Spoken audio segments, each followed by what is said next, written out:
nuevamente con ustedes y la grave situación política en la que se encuentra nuestro país está traspasando fronteras, a tal punto que a solicitud del actual gobierno que preside don José Pedro Castillo Terrones, se ha solicitado la intervención de la OEA. ¿Qué tan grave es esta situación para la imagen del país en momentos que una calificadora de riesgos, Fitch, ha señalado que el deterioro en la estabilidad política y la efectividad del gobierno ha aumentado el riesgo a la baja y que esta situación probablemente, no asegura, sino probablemente pueda revertirse el año 2024? Esas son las consecuencias de esta tensa situación política que el propio gobierno la ha llevado a sede de la OEA.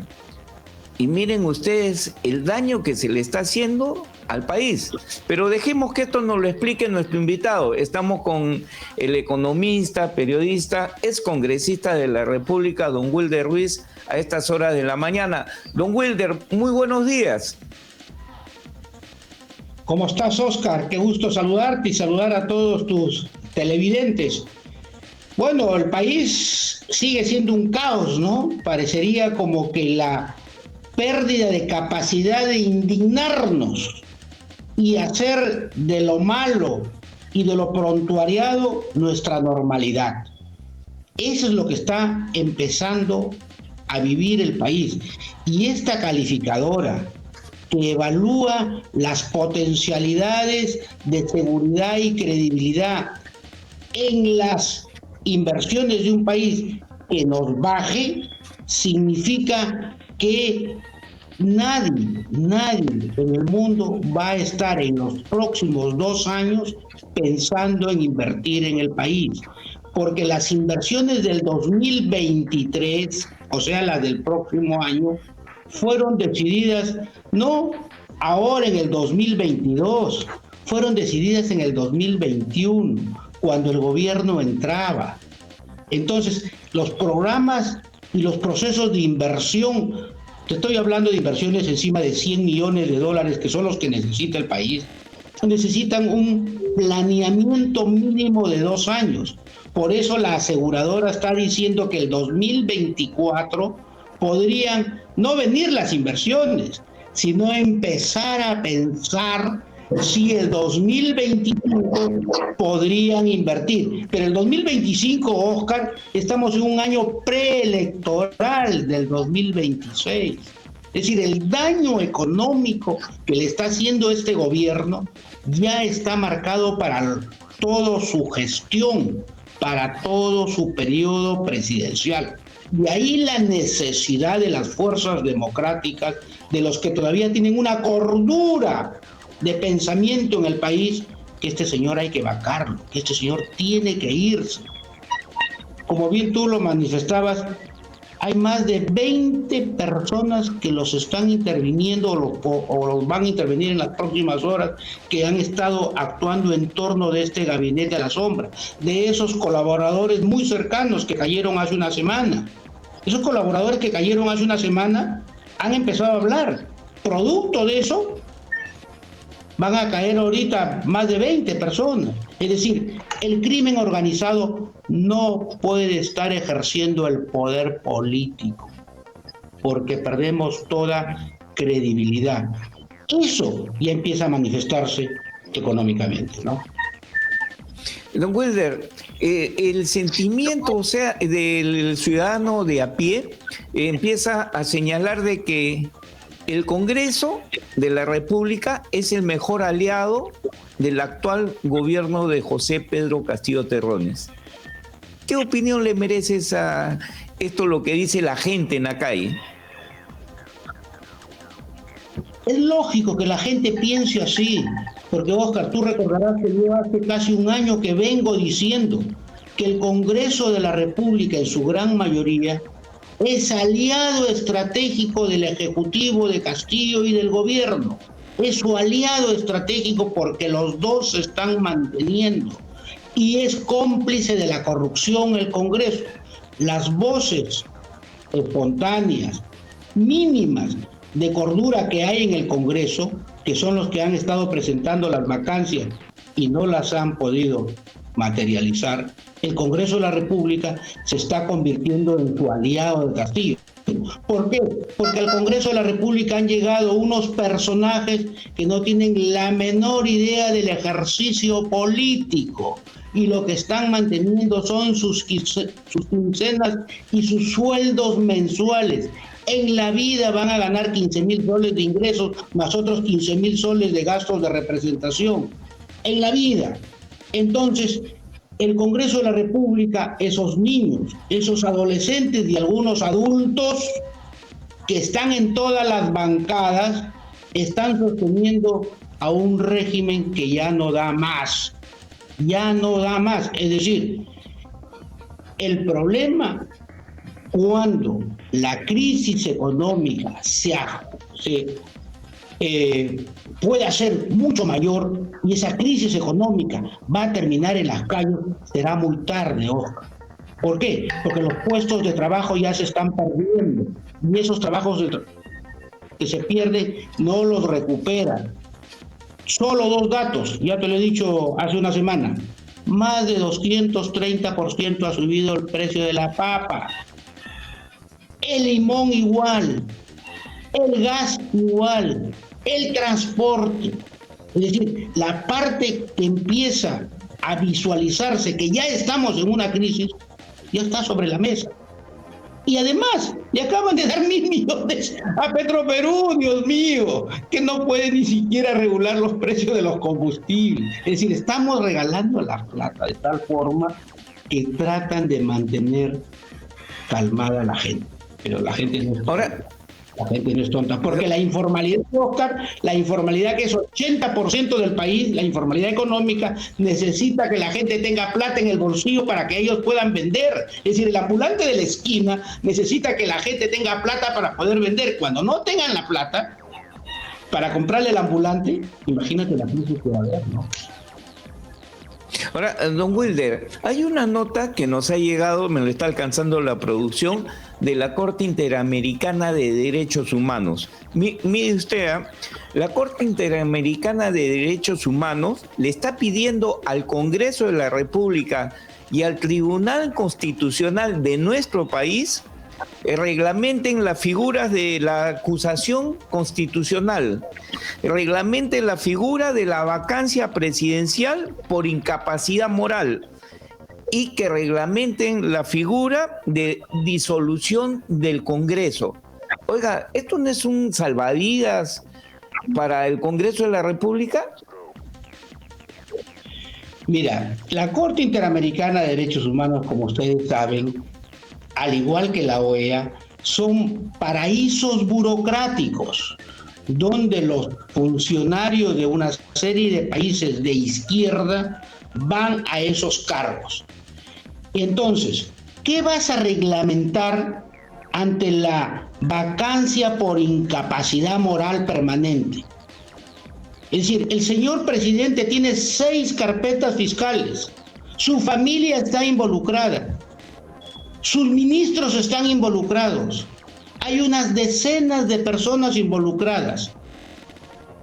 Es decir, el tipo perdió ya el juicio político de poder ejercer la más alta magistratura de un país. Política, ética y democráticamente está descalificado. ¿Qué cosa quiere la Junta que diga que la moral es relativa y que hay una moral de los narcotráficos, que hay una moral de los delincuentes, que hay una moral de todos los corruptos y que hay una moral de la clase política? No. La moral es es la diferencia entre el bien y el mal, al igual que la política, al igual que la ética. Ser una persona moral en conciencia significa que estás distinguiendo lo que es bueno de lo que es malo. Si tú como presidente no diferencias que los ministros que pones están prontuariados y que esos ministros generan a su vez una burocracia prontuariada, si no distingues eso, estás calificado moralmente. Y si persistes en esa descalificación, estás éticamente descalificado. ¿Ya? Entonces, eso es lo que quieren que reglamente. Un presidente que tiene 7... Lo que pasa es que, fíjate, Oscar, y esto es bueno resaltarlo, los padres de la Constitución, desde la primera, desde la de 1823 hasta la última, nunca se pusieron en el caso probable que un corrupto, que un miserable sea presidente de la República.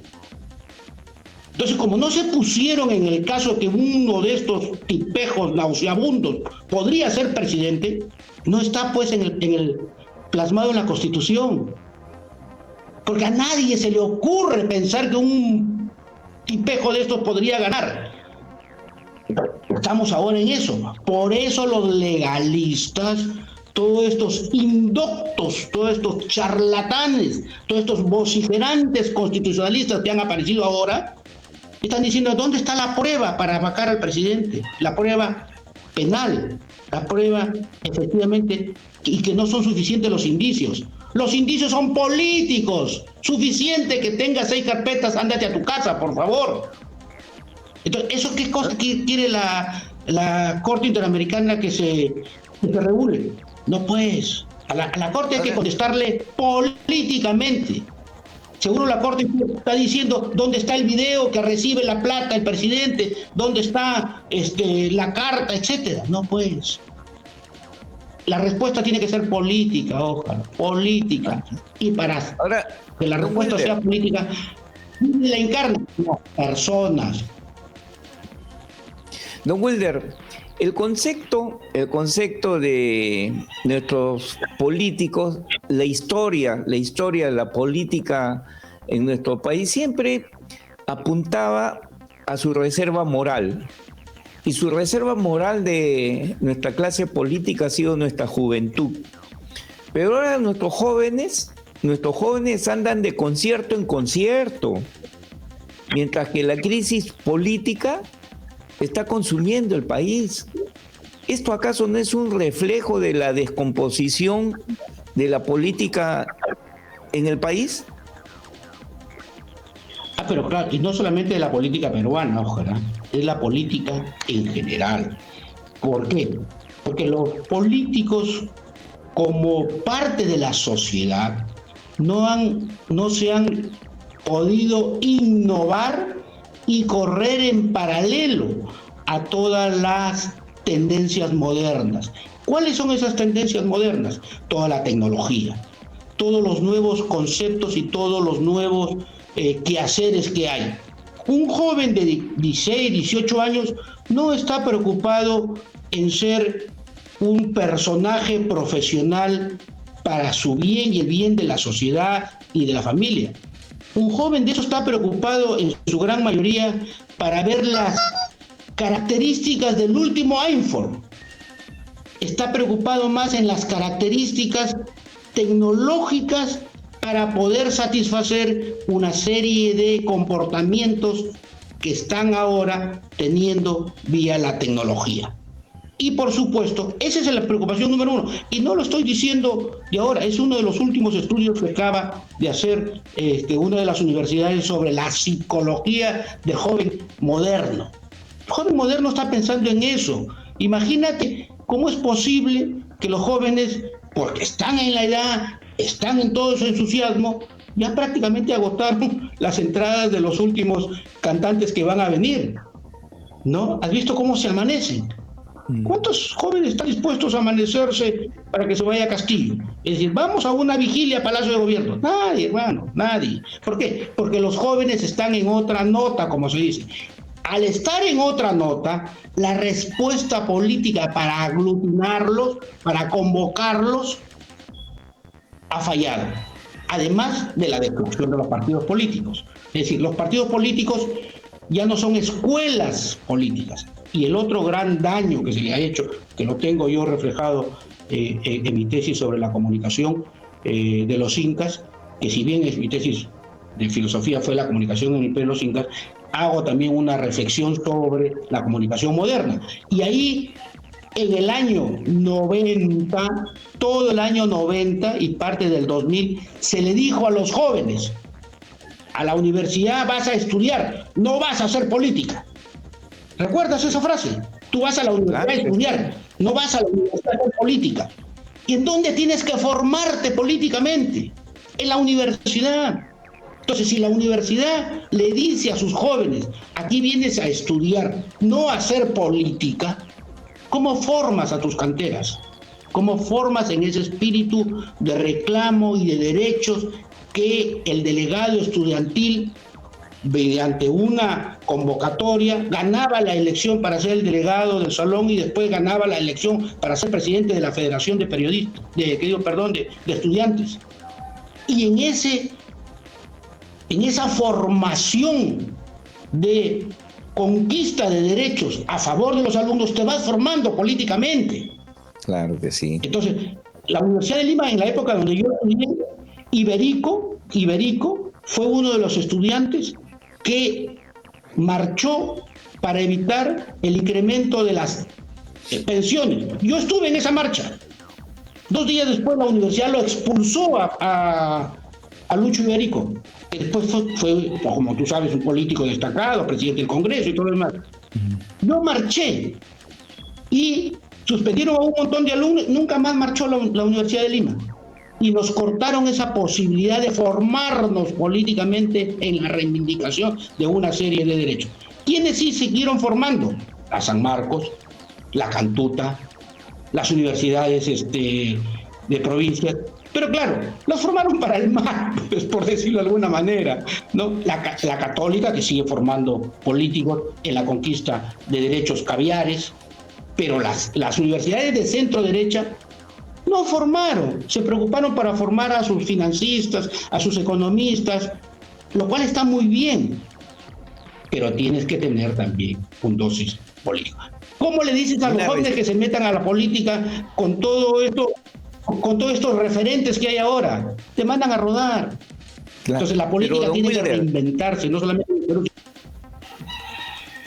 Don Wilder, efectivamente, la política tiene que reinventarse para que los jóvenes vuelvan a mirar a la política como un tramo de su vida para fortalecer al país. Pero en este escenario, don Wilder, no puede estar ajeno el partido político. Y aquí en el país la crisis es de los partidos políticos. ¿Cómo un joven va atraído por un partido político si no tiene el interés de encontrar algo que le pueda servir al joven para desarrollarse? Es que, Oscar, no hay partidos políticos porque no hay personas y liderazgos. Los jóvenes van a seguir a Acuña, los jóvenes van a seguir a Luna Gálvez, no son los jóvenes van a seguir a no Keiko.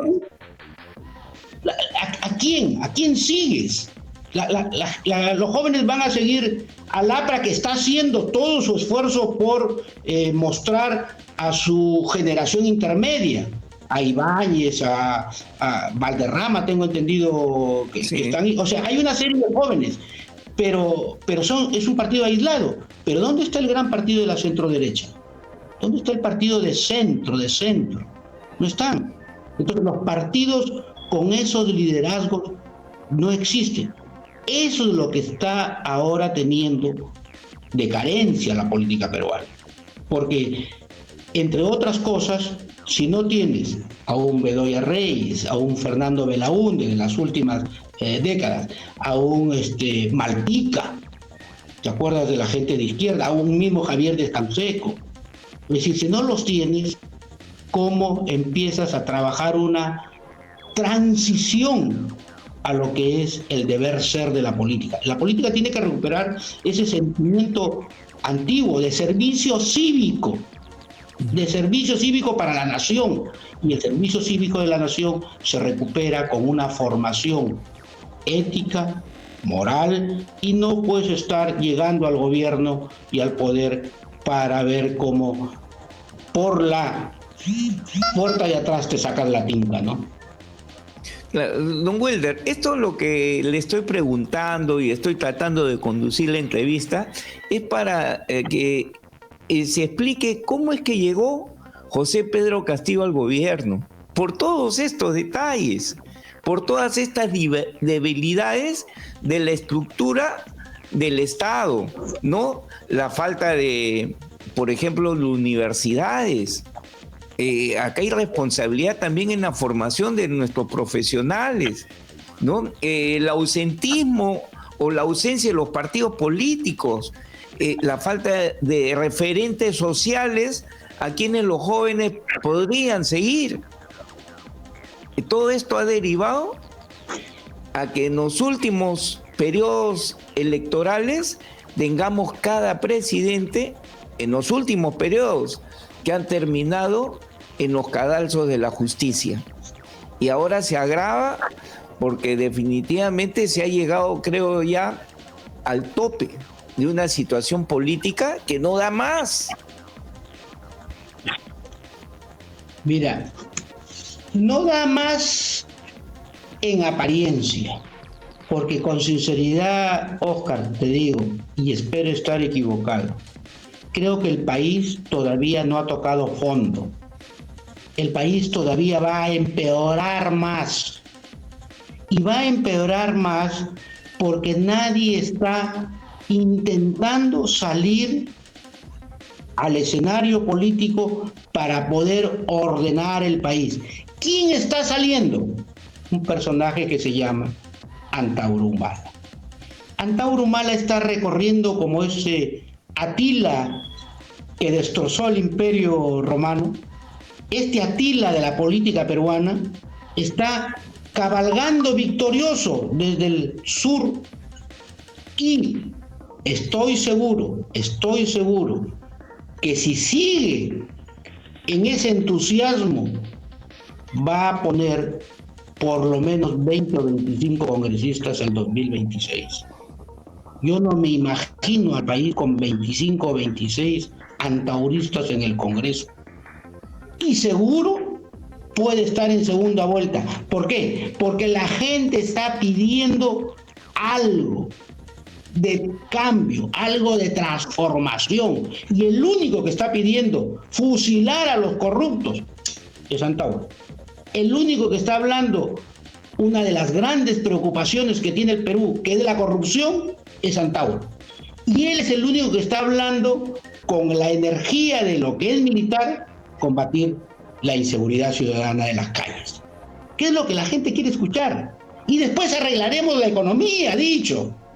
Vamos primero a acabar con los corruptos y acabar con la inseguridad de las calles. Después ya vendrá la economía. Eso lo ha dicho, lo viene diciendo, que es lo que el sentido común de los peruanos quiere escuchar. Quiere escuchar a alguien que termine con los corruptos y que termine con la inseguridad ciudadana. Después ya vendrá arreglaremos la economía, dice él. Claro, él no la va a arreglar la economía, la va a destrozar más. Entonces, ¿qué nos depara el futuro? El futuro nos depara una incertidumbre total, porque si Antauro sigue solo, hace unos días hablaba yo con unos amigos en un círculo político que tenemos, pongámonos en el escenario que nadie le salga a dar batalla a Antauro. ¿Y qué pasa si gana en primera vuelta? Es una ilusión, pero es una posibilidad, pues. Es decir, ¿qué pasa si la mitad del país, del centro hacia el norte, termina comprándose el discurso que ya se lo compró el sur de Antauro? Es decir, ¿qué pasa si la sierra de Huaraz, la sierra de Cajamarca, la parte de la sierra piurana y la parte de la sierra lambayecana se compran el cuento de Antauro y ganan? ¿Quién está saliendo a responder? Nadie. Es decir, el Perú tiene ahorita una situación cancerígena en su cuerpo democrático y le están dando su Panadol ahí cada 6 horas. ¿No? Entonces, imposible pues arreglarlo, hermano. Imposible. ¿Cómo combates tú un cáncer democrático que está ya en todo el cuerpo del Perú con su Panadol, ahí dale su Panadol para que tal vez se duerma de vez en cuando. Saca la OEA y ahí ya debatirán la OEA. Saca este tema y ahí lo debatirán. No puedes. ¿Has visto que ya la siembra de papa para el periodo octubre, noviembre, que debería estarse cosechando en febrero y marzo, no está en el sur? Es decir, no va a haber papa. O sea, un gobierno que es incapaz de proveerle de un elemento tan elemental como la papa, es un caos. Y la siembra de octubre y noviembre de papa no se ha producido, no se va a producir, con lo cual vamos a estar comprando papa afuera. Nosotros que somos el rey de la papa, le hemos dado al mundo la papa, así como Venezuela le ha dado al mundo petróleo y no tienen petróleo los venezolanos, así como los cubanos le dieron la caña de azúcar y el azúcar y no tienen azúcar. Los argentinos que le dieron al mundo carne y sus comedores populares están padeciendo porque no tienen carne. El Perú no va a tener papa. ¿Por qué? Porque hay unas ideas ideológicas de izquierda que solo destrozan la nación. Don Wilder, de verdad yo quiero agradecerle su participación. Mire cómo se nos ha ido el tiempo. Yo creo que nuestro público es el beneficiado con sus comentarios, sus opiniones, absolutamente ceñidos a la verdad, a la realidad que está pasando en nuestro país. Esperemos que las cosas mejoren. Tenemos un fin de semana, de verdad, de mucha tensión porque va a haber respuestas, va a haber comentarios y esperemos tenerlo usted en la semana que viene también para poder compartir algunos comentarios sobre la realidad peruana. Muchas gracias por su participación, don Wilder. Muchas gracias, Oscar, y que el Señor de los Milagros nos siga iluminando en este mes de octubre. Muchas gracias. Un abrazo a la distancia. Las opiniones de don Wilder Ruiz definitivamente nos tienen que llevar a la reflexión a todos. Nuestro país está viviendo un momento muy complicado y yo creo que no basta encomendarnos al Señor de los Milagros. Es muy importante espiritualmente estar bien, pero este tema político que nos está llevando de narices a quebrar nuestra economía tiene su efecto en lo social. El hambre está apretando a los sectores más vulnerables del país. Y los sectores más vulnerables del país son la mayoría aquí.